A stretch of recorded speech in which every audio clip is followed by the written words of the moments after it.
So this is a project called the Imperfect Atlas it's all shot in the North Cascades, Washington State in America, around 3 mountains, Mount Rainier, Mount Shocton and Mount Baker, where I went to a couple of expeditions photographing up there.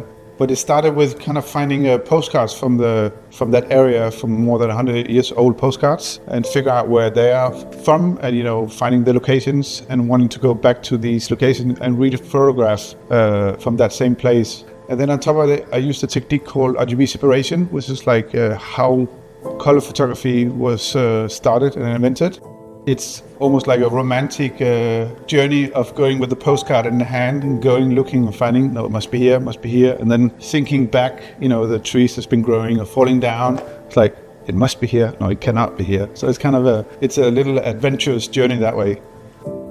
I think there's one from Herman Sattel, which is the most kind of painting-looking photograph that maybe I ever done. It's so rusty and murky and ugly, and you're fascinated with it, and you want to be in there and see how does it look for real. Comes from the era of Industrial Revolution, and that's when we started really escalating the CO2 emission into the sky.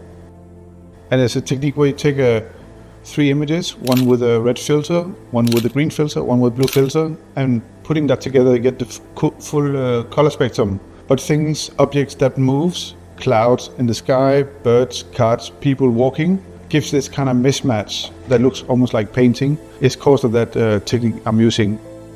My work with glaciers started with a conversation between Klaus and I a long time ago. We talked about how can we tell a story about the glaciers retreating. How can we make that into a narrative? Can we combine the narrative, the art and the science and make that into a new story? Is it beautiful or is it ugly? Is it, romantic or is it pessimistic or apocalyptic?